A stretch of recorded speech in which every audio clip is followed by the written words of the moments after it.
வணக்கம், நான் உங்கள் தீபிகா நடராஜன். இது வேல்பாரி 100.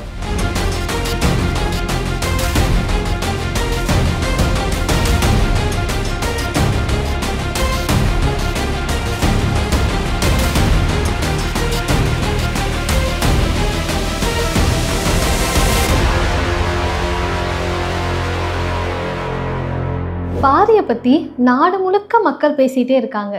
இந்த பாணர்களும் பேசிக்கிட்டு இருக்காங்க. அவரை பற்றி நிறைய பாட்டாக எழுதிக்கிட்டு இருக்காங்க.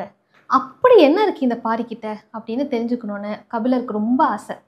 கபிலரா, இந்த பேரை எங்கேயோ கேட்ட மாதிரி இருக்கே அப்படின்னு யோசிக்கிறீங்களா? எஸ், கபிலர் நம்ம எல்லாருக்கும் தெரிஞ்ச மாதிரி ஒரு சங்ககால புலவர். நிறைய பாடல்கள் அவர் எழுதியிருக்காரு. ரொம்ப முக்கியமாக குறிஞ்சித்திணை பற்றிய பாடல்களை நிறைய எழுதியிருக்காரு. ஒருவேளை அவர் பாரியை சந்தித்ததும் பாரி கூட ரொம்ப காலம் இருந்ததும் தான் இந்த குறிஞ்சித்திணை பற்றிய பாடல்களுக்கு காரணமோ அப்படின்னு எனக்கு தோணிகிட்டே இருக்கும். அவர் வேல்பாரியில் ஒரு முக்கியமான ரோலை ப்ளே பண்ணுறாரு. எல்லாரும் பாரியை பற்றியே பேசிகிட்டு இருக்காங்களே, இப்படி யாரு தான் இந்த பாரின்னு நம்மளே நேரில் போய் பார்த்துருவோன்னு கபிலர் முடிவு பண்ணிட்டாரு. பச்சைமலை தொடரில் இருக்க வேட்டுவன் பாறைக்கு வந்துட்டாரு. பாரியை பார்க்கணும் அப்படின்னா அங்கே இருந்து நடந்து தான் போகணும். அங்கேருந்து எவ்வளவு தூரம் நடந்து போகணும்னு தெரியாது, எவ்வளவு காடுகள் எவ்வளவு குன்றுகளை தாண்டி போகணும்னு தெரியாது, எத்தனை நாள் நடக்கணும்னு தெரியாது, ரொம்ப முக்கியமாக வழியும் தெரியாது. பரம்பு, வேல்பாரி, இந்த 2 பேர் மட்டும்தான் அவருக்கு தெரியும். ஆனாலும் பாரியை பார்த்தே ஆகணும் இல்லையா? இறங்கி நடக்க ஆரம்பிச்சிட்டாரு. கொஞ்சம் தூரம் நடந்தோடனே அவருக்கு ரொம்ப பயங்கரமாக மூச்சு வாங்க ஆரம்பிச்சிருச்சு. அவருக்கு பயம் வர ஆரம்பிக்குது. ஐயோ, என்னெல்லாம் விலங்குகள் வரும்னு தெரில, என்னெல்லாம் ஆக போகுதுன்னு தெரில, நம்ம வேற இவ்வளோ தூரம் நடந்து வந்துக்கிட்டு இருக்கோமே அப்படின்னு. அப்போ பார்த்தா ஒரு சின்ன சத்தம். எங்கேருந்தும் ஒரு வீரன் கையில் வேலோட ரொம்ப வேகமாக நடந்து போகிறான். போய்கிட்டு இருக்க அப்படியே கேட்குறான், எங்கே போகிறீங்க அப்படின்னு. நான் பரம்பு மலைக்கு பாரியை பார்க்க போகிறேன் அப்படின்னு. அப்படியா, சரி பின்னாடி வாங்க, நானும் அங்கே தான் போகிறேன் அப்படின்னு சொல்லி அந்த நீலன் கபிலரை அழைச்சிட்டு போகிறான்.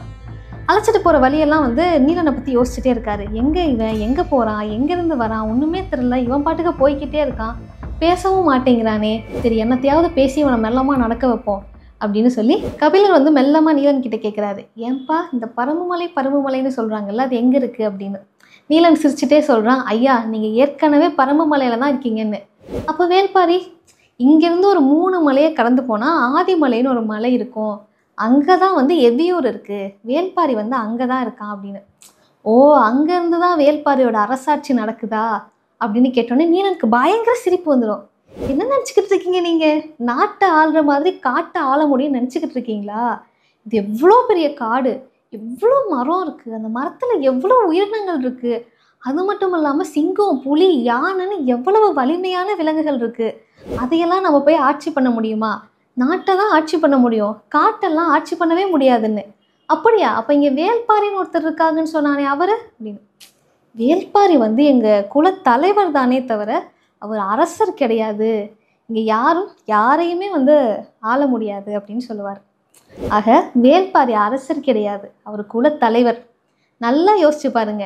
எம்எல்ஏ, எம்பி இவங்கெல்லாம் கூட வேணாம், நம்ம ஊரில் இருக்க வார்டு கவுன்சிலரே என்ன பாடுபடுத்துவாங்க. ஆனால் அவ்வளோ பெரிய விஷயங்களை செஞ்ச வேல்பாரியே தன்னை ஒரு அரசராக இல்லாமல் வேலூர் குலத்தோட தலைவன் அப்படிங்கிற இடத்துல தான் தங்களை நிப்பாட்டிட்டாரு. பாரிக்கிட்டேருந்து கற்றுக்கக்கூடிய முக்கியமான விஷயங்களில் முதல் விஷயம் இதுவாக தான் இருக்கும். இப்படி முதல் கேள்வியிலே நம்மளை தள்ளாடி போக வச்சுட்டானே, இன்னும் இந்த ஊருக்குள்ளே என்னெல்லாம் இருக்குது அப்படின்னு கபிலர் ரொம்ப அதிர்ச்சியாக அவனை பார்த்துக்கிட்டு இருந்தார். அப்படி என்னெல்லாம் இருக்குது அப்படின்னு தெரிஞ்சுக்க விரும்புகிறீங்களா? அடுத்த வீடியோவில் பாருங்கள்.